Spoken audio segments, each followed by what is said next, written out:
저도 좀 알아보겠습니다. 예, 이번 시간 계속해서 저희 갈라디아서 살펴보겠습니다.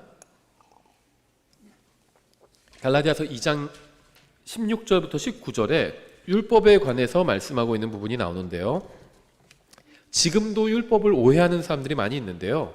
이때 당시에도 당연히 율법을 오해하는 사람들이 많이 있었습니다. 특히 이제 유대인들이 그때 주변에 흔하게 있었고, 우리는 주변에 유대인 없잖아요. 근데 이 당시에는 당연히 이제 갈라디아 교회는 이방인 교회입니다. 근데 이제 유대인들이 흔하게 있었고요. 또 유대인들이 어떤 이야기를 하면서 이제 영향을 미치고 있었죠. 그래서 마치 율법을 통해서 어떤 뭐 구원을 받거나 아니면 구원을 유지하거나 구원과 관련이 있는 것처럼 이렇게 주장하는 사람들도 있고요. 그래서 이제 사도 바울이 율법에 관해서 이제 이야기를 하고 있는데요. 그래서 우리가 좀 율법에 대해서 이번 시간에 좀 생각을 해보려고 합니다. 아주 간략하게. 예, 갈라디아서 2장 16절부터 19절 이렇게 되어 있습니다. 사람이 율법의 행위로 의롭다 인정받지 아니하고 예수 그리스도의 믿음으로 의롭다 인정받는 줄 알므로 우리도 예수 그리스도를 믿었나니. 그러니까 무슨 말이냐면요, 구원받는 것은 율법의 행위와는 관련이 없다는 겁니다. 율법은 율법이잖아요. 그러니까 자꾸 종교적인 걸 생각하는데요, 뒤집어 보시면 돼요. 법률입니다. 우리나라 말로 율법, 법률이에요. 영어로는 law예요. 그냥 law. 그럼 우리가 law라는 말이 나오면 일반적으로 그냥 법이라고 번역하죠. 아니면 법률 이렇게 번역합니다. 법이라고 하거나 법률 이렇게 똑같은 말이에요. 법이 법률이고 법률이 법이죠. 율법도 법이에요. 근데 법을 잘 지킨다고 해서 보상을 해주지는 않습니다. 그럼 법을 잘 지키면 무슨 장점이 있냐? 처벌은 안 받아요. 법이란 게 그런 겁니다. 잘한다고 해서 상을 주진 않아요. 근데 법을 못 지키면 그럼 벌을 줍니다. 구금을 한다든지, 그렇죠. 때에 따라서 국가에 따라서 사형을 한다든지, 싱가포르 같은 데서는 뭐 곤장을 치기도 하죠, 아직도. 근데 뭐 그게 굉장히 무섭대요. 곤장 뭐 3대만 맞아도 뭐 한 대 맞으면 엉덩이가 뭐 너덜너덜해진다고 하더라고요. 볼기 까고 친대요. 다 치료를 해준대요. 회복되면 다시 친대요. 그래서 뭐 맞은 사람은 뭐 너무 무섭다고 하더라고요. 예, 그러니까 법을 안 지키면 그렇게 합니다. 그렇죠. 돈을 내라고 하든지, 그럼 얼마 아까워요. 몇 천만 원 무슨 보석금 내고 얼마 아까워요. 벌금을 낸다든지 아니면은 그렇게 가둬둔다든지 아니면 곤장을 친다든지, 법을 안 지키면 그렇게 벌을 가하는 거죠. 잘 지키면 그러면 아무것도 없어요. 보상이 없습니다. 법이란 게 그런 겁니다. 그래서 율법의 행위로 의롭다 인정받지 않아요. 법 잘 지킨다고 해서 의롭다 이렇게 얘기 안 하죠. 당연한 거죠. 법 잘 지키는 게. 법을 안 지키면 비난을 받습니다. 나쁜 놈이네, 사기꾼이네, 뭐 요즘 사기꾼 많죠. 사기꾼이네, 법을 안 지키면 사기꾼이네, 비난을 받아요. 잘 지키면 법을 잘 지키니까 의로운 사람이다, 칭찬을 받지는 않습니다. 그냥 잘 지키면 잘 지킨 거예요. 당연한 사람의 도리를 한 거죠. 그렇죠. 예, 그래서 사람이 율법의 행위로 의롭다 인정받지 않냐고 예수 그리스도의 믿음으로 의롭다 인정받는 줄 알므로. 예수님을 믿어야 구원받는 거예요. 우리도 예수 그리스도를 믿었나니 이것은 우리가 율법의 행위가 아니라 그리스도의 믿음으로 의롭다고 인정받으려 함이라. 율법의 행위로는 어떤 육체도 의롭다고 인정받을 수 없느니라. 당연하죠. 잘못하는 사람을 골라내기 위해서 법률이 있는 거지, 잘하는 사람 상 주려고 있는 게 아닙니다. 목적이 그런 게 아니에요. 그러나 만일 우리가 그리스도로 말미암아 의롭다고 인정받으려 하다가 우리 자신 또한 죄인으로 드러난다면 그런 까닭으로 그리스도께서 죄의 사역자가 되시느냐? 결코 그럴 수 없느니라. 이건 나중에 다루겠습니다. 만일 내가 헐었던 것을 다시 세우면 내가 나 자신을 범법자로 만드느니라. 내가 율법을 통하여 율법을 향해 죽었나니, 그러니까 더 이상 율법을 통해서 하나님을 기쁘시게 할 수는 없다는 거죠. 왜냐하면 그건 모형이었기 때문에. 이것은 내가 하나님을 향해 살고자 함이라. 그럼 율법을 가지고 하나님을 하나님을 기쁘시게 할 수 있었냐? 있었죠. 하나님께서 율법을 명령으로 주셨잖아요. 그걸 잘 지키면 하나님 기쁘게 해드릴 수 있는 거죠. 하나님의 말씀에 순종했다는 점에서. 하지만 그걸로 의롭게 되는 것은 아니라는 겁니다. 예, 잠깐 기도하고 시작하겠습니다. 하나님 아버지, 저에게 성경을 주셔서 감사합니다. 저희가 주님의 모든 말씀을 제대로 이해하고 이 모든 말씀으로 살 수 있게 도와주시기 원합니다. 예수님의 이름으로 기도드렸습니다. 아멘. 율법은 먼저 모세와 함께 시작됐죠. 요한복음 1장 17절에 나와요. 이는 율법은 모세를 통해 주셨으되 은혜와 진리는 예수 그리스도를 통해 왔기 때문이라. 근데 이제 오해하시면 안 됩니다.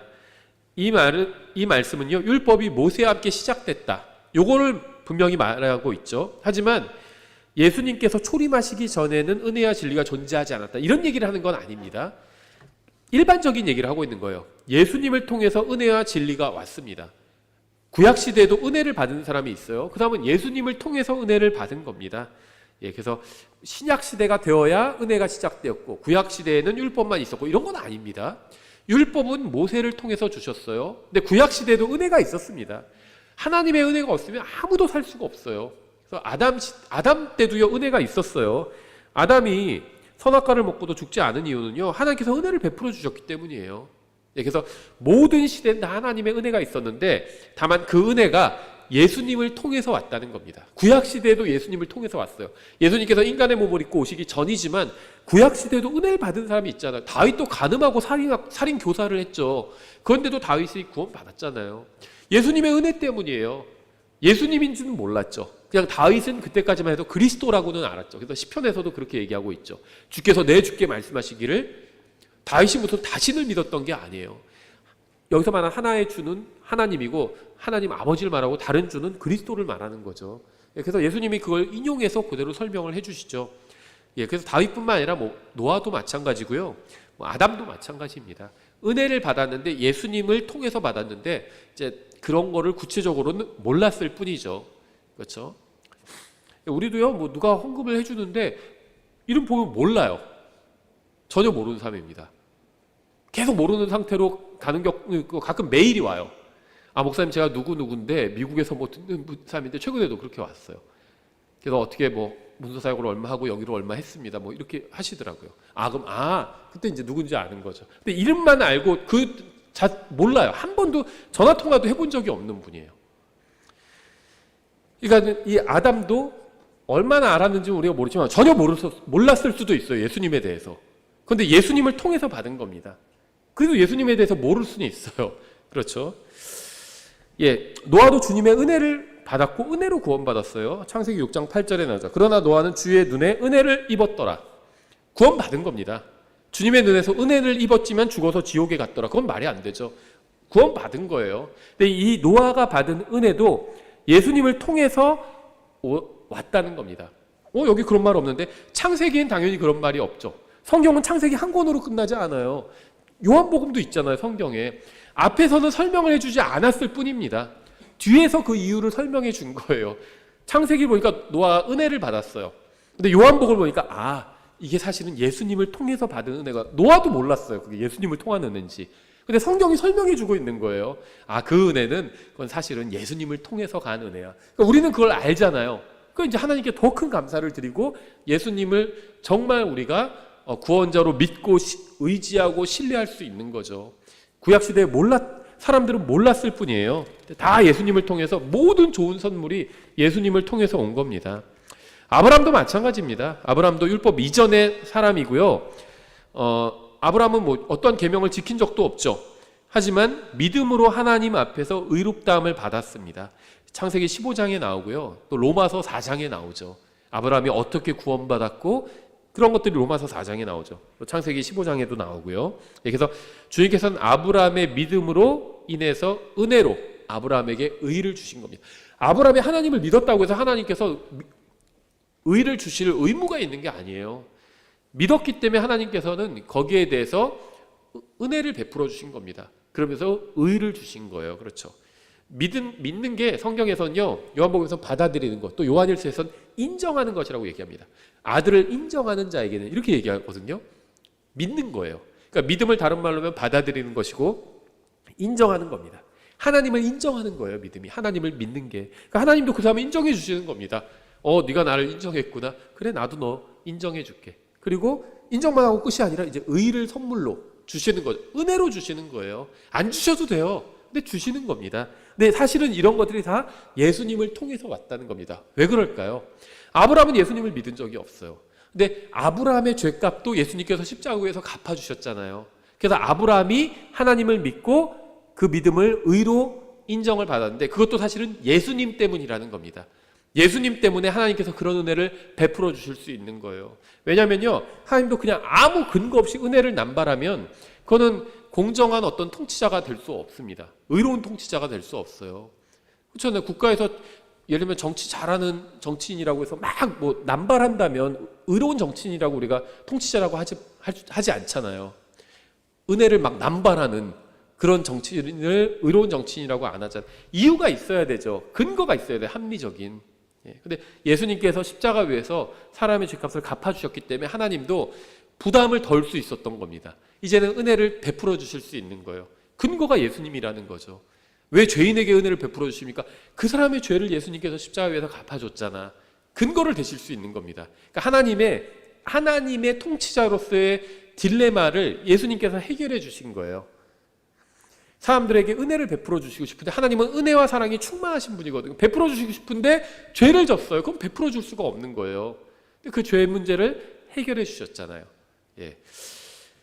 율법은 모세와 함께 시작한 것이고요. 언약에 더해진 겁니다. 요거는 갈라디아서 3장에 나오죠. 16절. 이제 그 약속들은 아브라함과 그의 씨에게 하신 것인데 그분께서 여럿을 가리키며 씨들에게 하지 아니하시고 하나를 가리키며 내 씨에게 하시나니 이 씨는 그리스도시니라.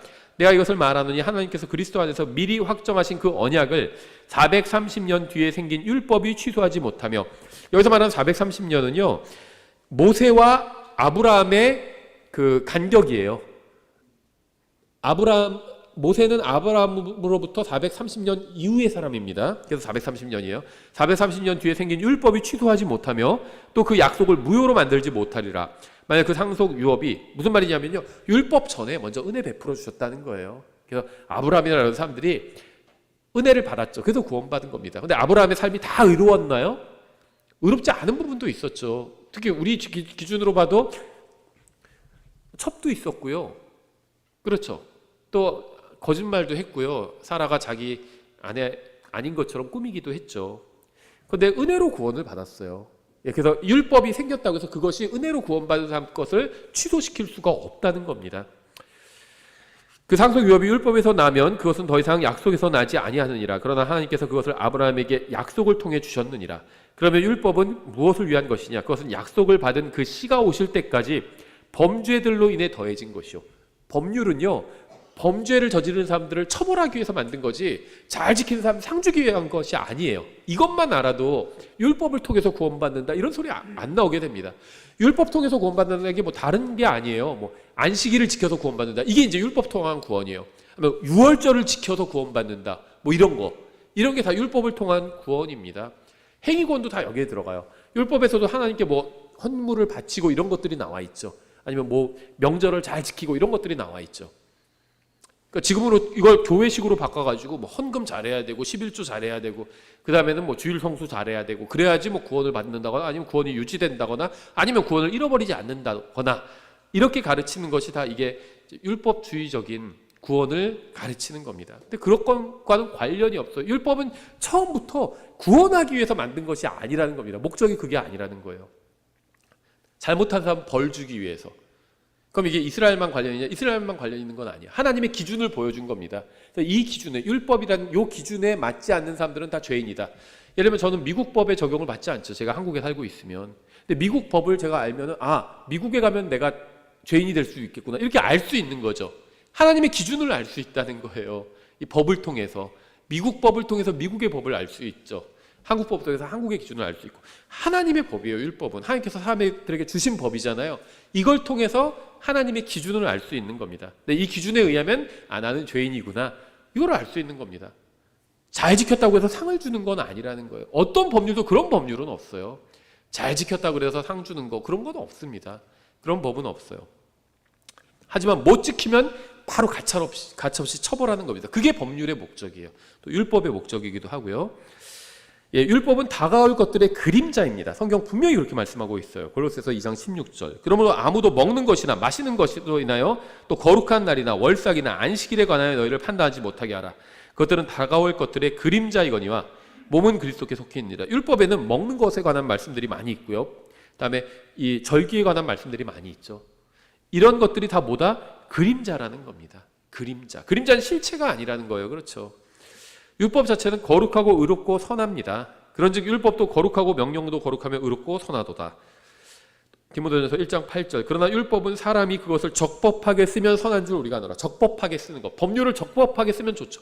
법률이 지키지 않는 사람들은 처벌하잖아요. 그렇다고 해서 나쁜 건가요, 법이?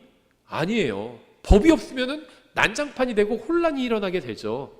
법은 적법하게 쓰면 좋은 겁니다. 선하다는 건 좋다는 거잖아요. 적법하게 쓰면.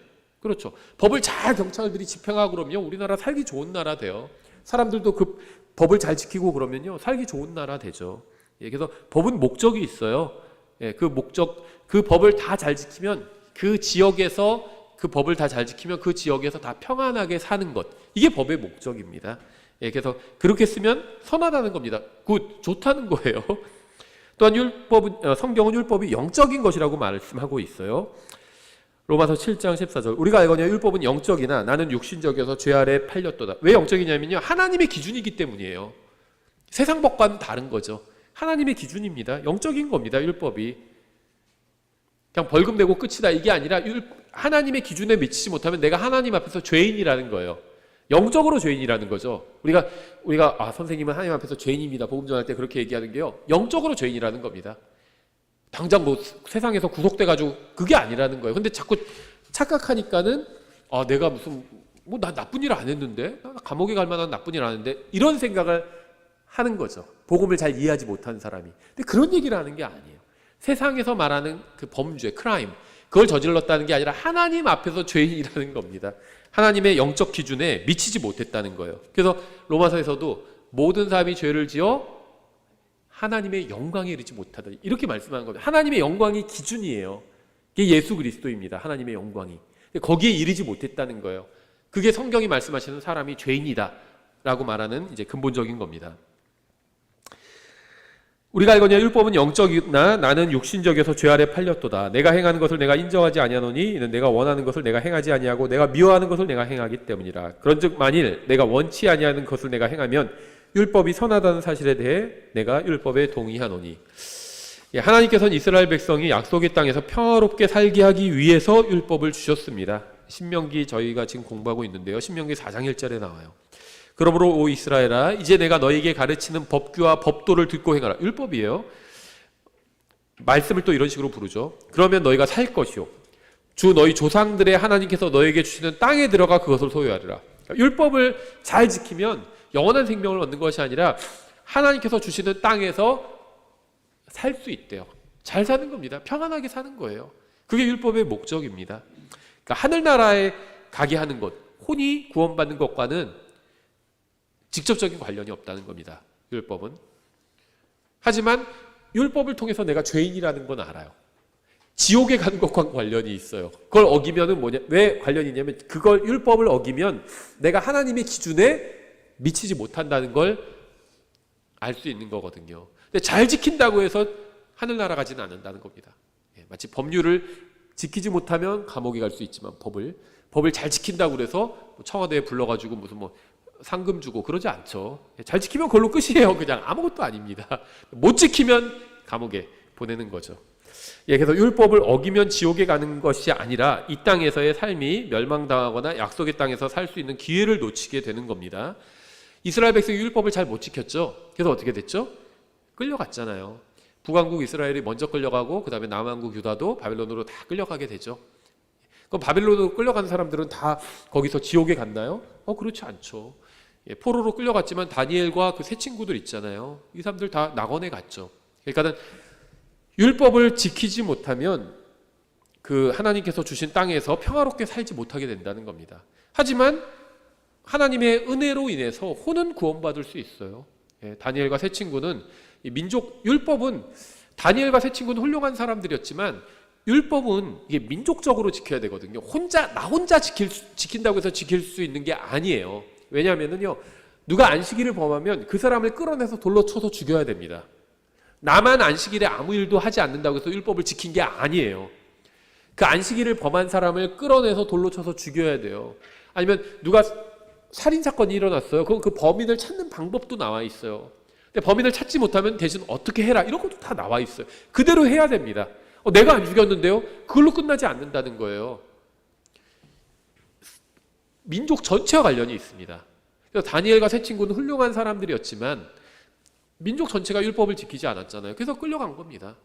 하지만 그 사람들은 거기서 구원받을 수 있는 거죠. 마치 대환란 때 이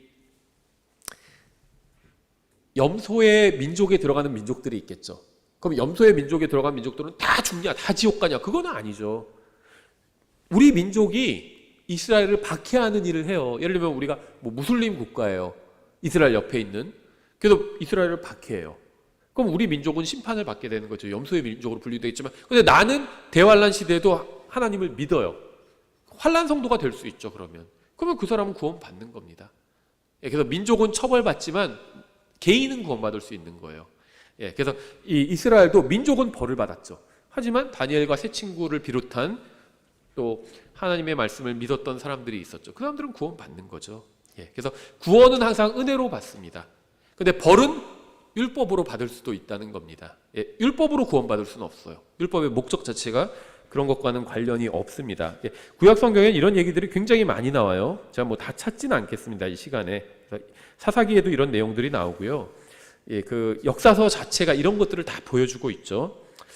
이스라엘 민족은 율법을 지키지 못했기 때문에 약속의 땅에서 누릴 수 있었던 축복을 놓쳤습니다. 율법을 지키면 약속의 땅에서 평안을 누리면서 살 수 있고, 지키지 않으면 그 땅에서 살지 못하고 쫓겨나 타국에서 포로 생활을 하게 되죠. 그래서 이처럼 율법은 다분히 개인적인 것을 넘어선 집단적인 겁니다. 나 혼자 율법을 지킬 수가 없어요. 다 같이 지켜야 돼요. 그래서 민족 전체가 포로로 잡혀가게 되면 개인적으로 율법을 지키는데 한계가 오게 됩니다. 예를 들면 민족 전체가 타국으로 포로로 잡혀가게 되면 성전에서 제사를 드리고 싶어도 드리지 못하잖아요. 그렇죠. 이 율법을 어기게 된다는 겁니다. 율법이 개인의 구원이 아닌 이스라엘 민족이 그들의 땅에서 사는 것과 관련이 있다는 사실을 보여주는 겁니다. 다니엘과 세 친구는 성전에서 하나님께 제사를 못 드렸죠. 율법대로 제사를 못 드렸습니다. 하지만 그 사람들이 지옥에 가지는 않았죠. 율법을 어겼지만 지옥에 가지는 않았어요. 다만 이스라엘 땅에서 누리는 그 복을 누릴 수가 없었던 거죠. 율법은 기본적으로 사람을 위한 겁니다. 우리나라 법이 누구를 위한 걸까요? 사람을 위한 거죠. 근데 예를 들면 아무런 누구에게도 유익하지 않은 법이 있죠.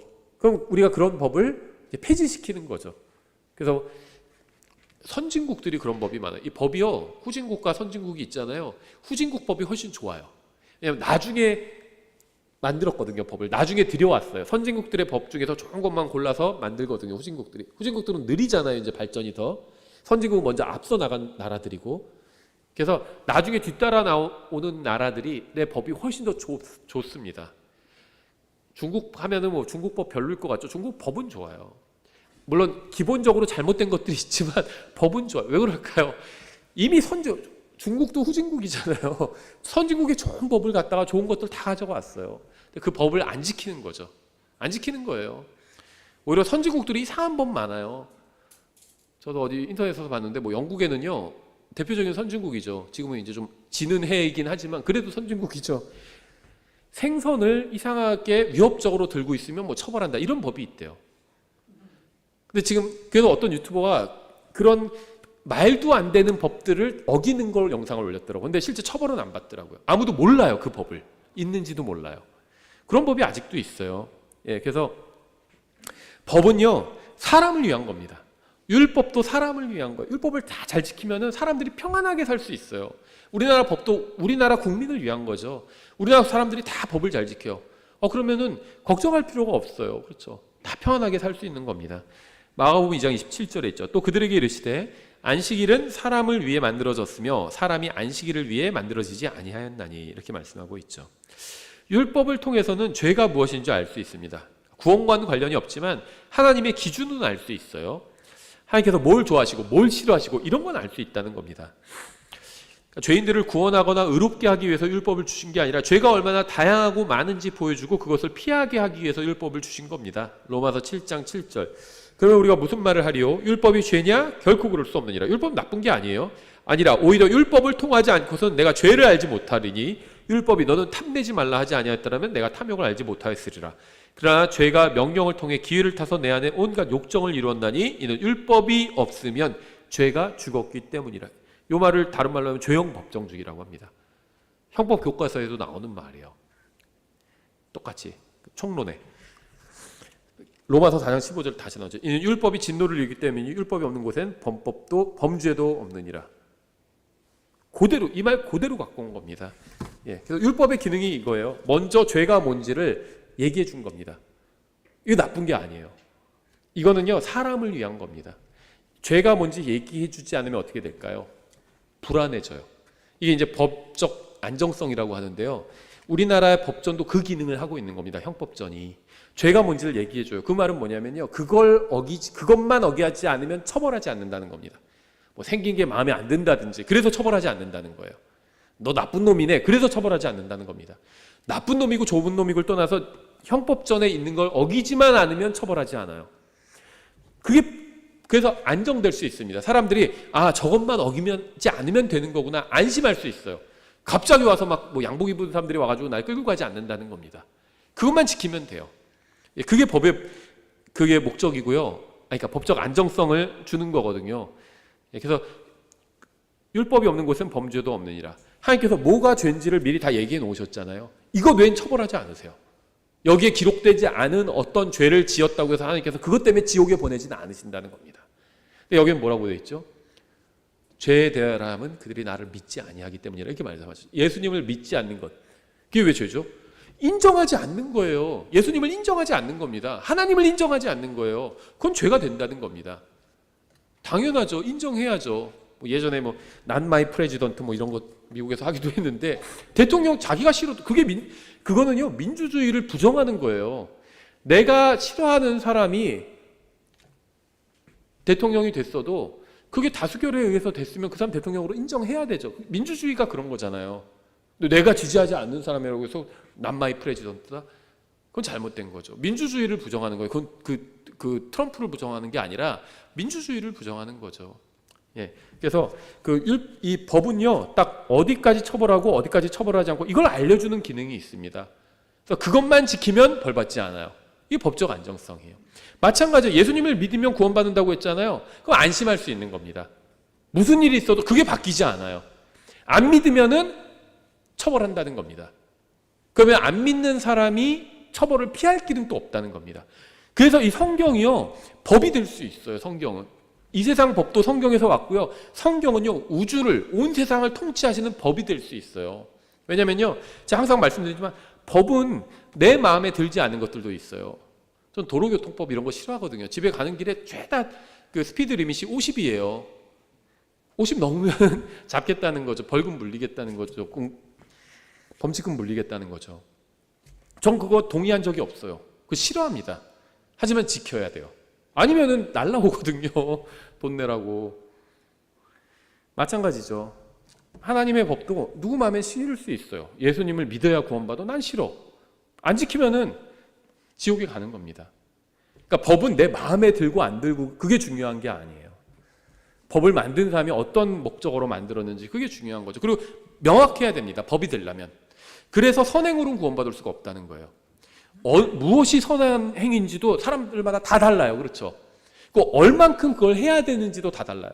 그래서 세상에선요, 또 세상 종교와 세상에선 사람들이 생각하는 게 선한 사람은 구원받고 악한 사람은 지옥에 간다. 이게 맞는 말이라고 생각합니다. 그리고 예수님을 믿어야 구원받고 믿지 않으면 지옥에 간다. 이건 틀린 말이라고 생각해요. 그렇죠? 근데 반대예요, 사실은. 법적으로는. 법학 공부해 본 사람들은 다 동의할 거예요. 다는 아니겠죠. 99%는 동의할 겁니다. 왜냐하면 예수님을 믿어야 구원받는다? 명확합니다. 믿으면 구원, 안 믿으면 구원 아니야. 명확해요. 법은 그래야 되거든요. 명확해야 됩니다. 근데 선하면 하늘나라 가고 악하면 지옥 가고 이건 명확하지가 않아요. 다 달라요. 나는 정말 열심히 선하게 살았는데 하나님께서 아니야 너 악한데? 그럼 지옥 가는 거예요. 그러니까 평생 불안한 마음으로 살아야 돼요. 수배자처럼 그런 마음으로 살아야 됩니다. 근데 예수님을 믿으면 구원받는다. 이거는요 잘 믿으면 구원받은 거예요. 명확합니다. 법이 될 수 있다는 거예요 이게.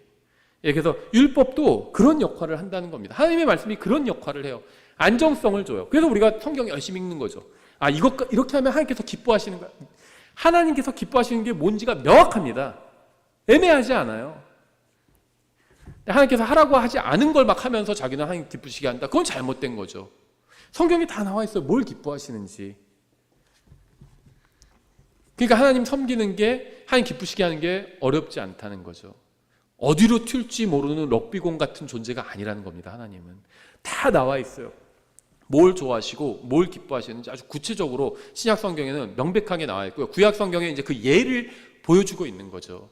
근데 간혹 오해하는 사람들이 있어요. 그렇죠? 막 가서 싸우고 이기고 성과 내고 그래야 하나님께서 기뻐하신다. 그렇게 생각하는 사람이 바로 사울이었죠. 그러니까 사무엘이 알려주잖아요. 순종이 제사보다 낫다. 그렇죠? 하나님의 말씀에 귀를 기울이는 것이 막 수청에 내 무슨 제물을 희생물을 바치는 것보다 훨씬 하나님을 기쁘시게 한다. 그 얘기를 하고 있잖아요. 성경이. 구약도 그 얘기를 하고 있어요. 못 알아들으니까 사무엘이 설명을 해주잖아요. 그렇죠? 예, 율법은 그런 걸 보여준다는 겁니다. 율법은요, 사람들이 예수님을 믿게, 예수님을 맞이하도록 도와주는 역할을 합니다.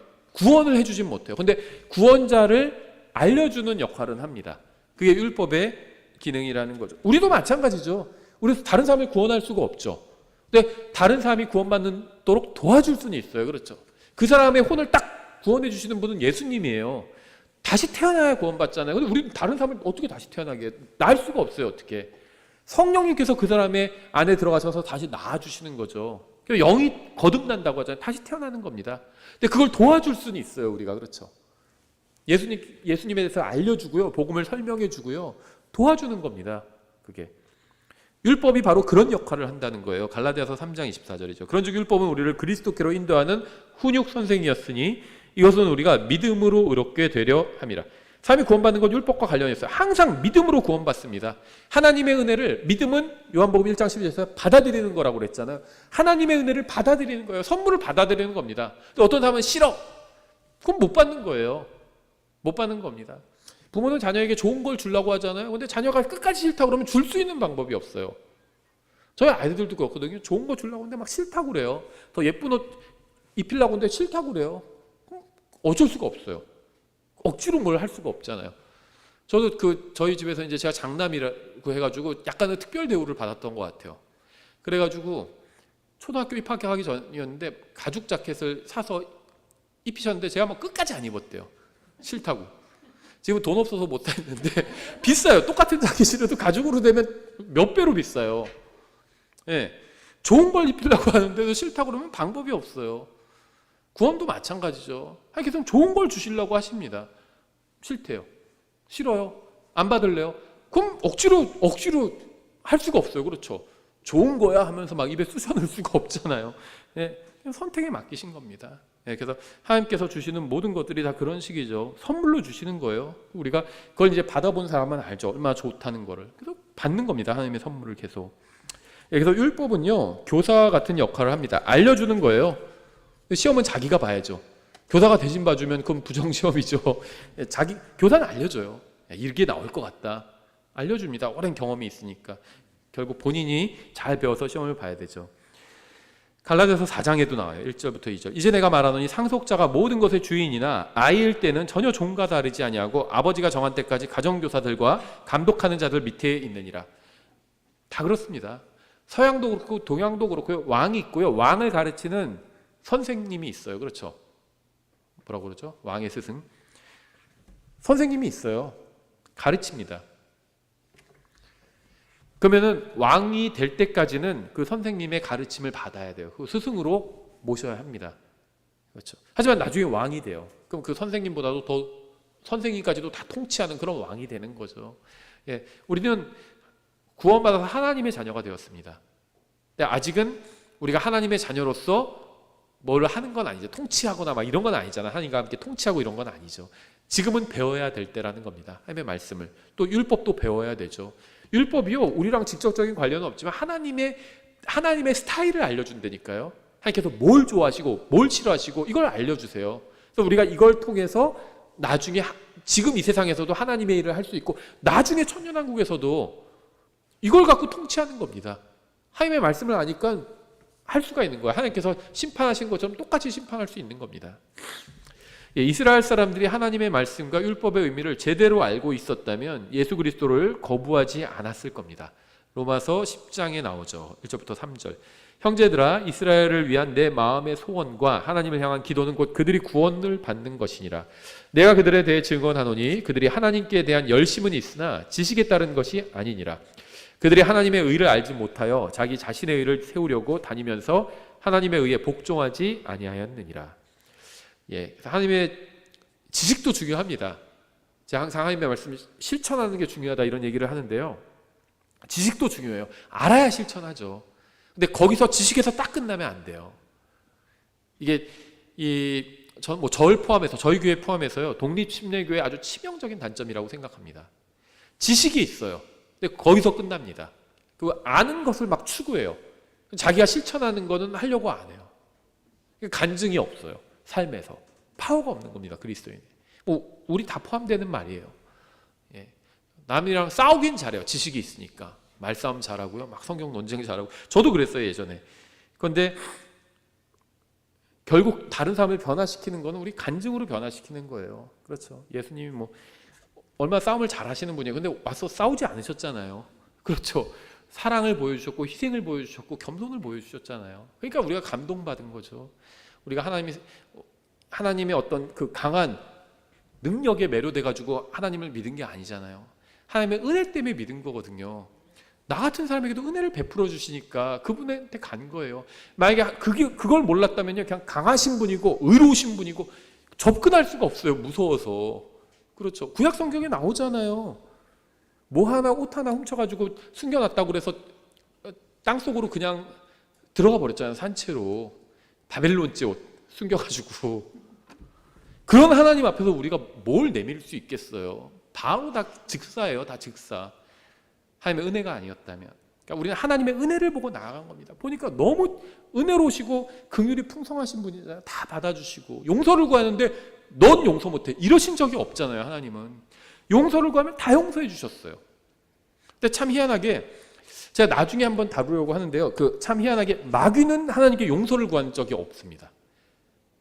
만약에 마귀가 뭐 용서를 구한 적이 있는지는 몰라요, 실제로. 근데 성경에는 없다는 거예요. 만약에 용서를 구했는데도 용서받지 못한 장면이 나오면 누군가에게는 좀 두려워지겠죠. 용서를 구해도 너무 큰 죄를 지으면 용서 안 해주시는구나, 하나님께서. 그렇게 생각할 수 있잖아요. 그래서 성경에 그런 장면 자체가 없어요. 마귀가 용서를 구하는 장면이 없습니다.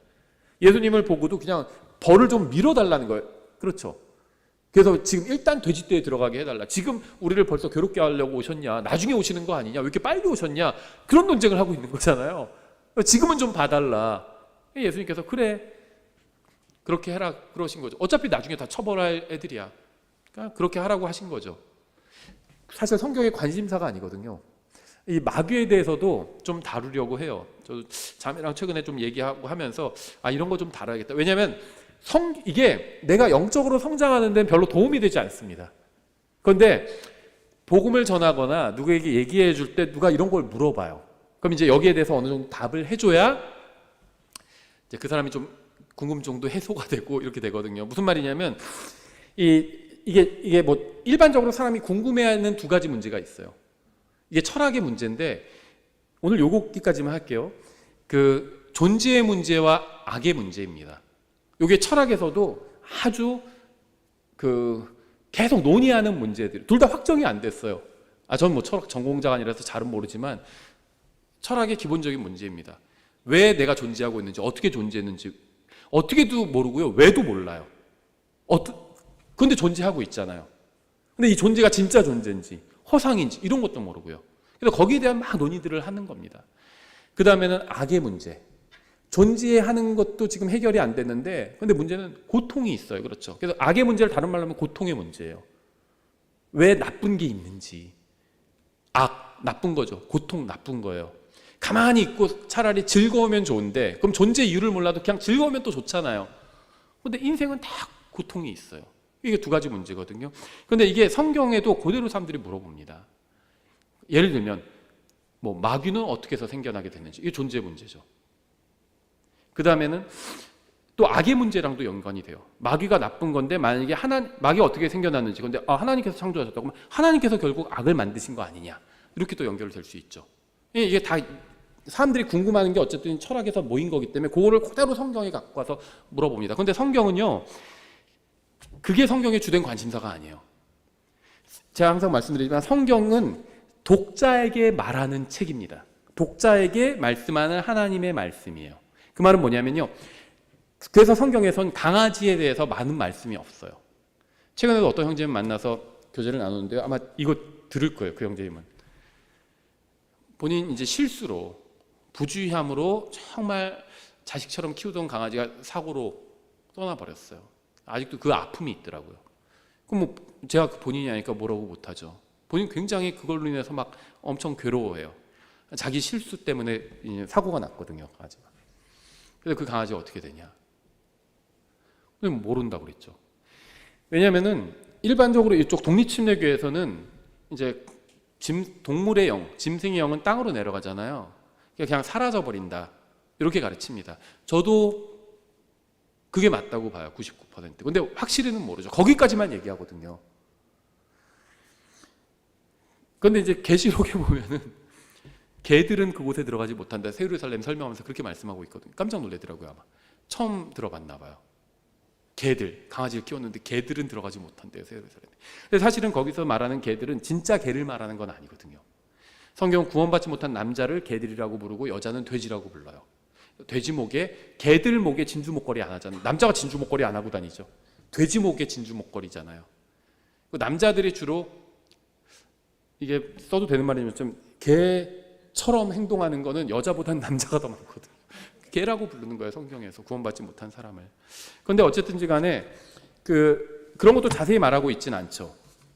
그 다음에 마귀에 대해서도요, 요 한마디만 하고 마칠게요. 제가 그래서 이 질문 대답하는 형식으로 마태복음 강의가 끝나면 이런 특이한 주제들, 영적 성장에는 별로 도움되진 않지만 그래도 궁금해하는 주제들을 한번 다루려고 합니다. 이쪽 바이블 빌리버 진영에서는 그런 주제들을 좀 다루기는 합니다.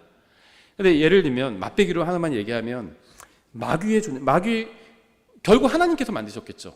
근데 문제는 뭐냐면 하나님께서 마귀를 만들지는 않으셨다는 겁니다. 순수한 영을 만드셨는데 그 영이 더러워진 거예요.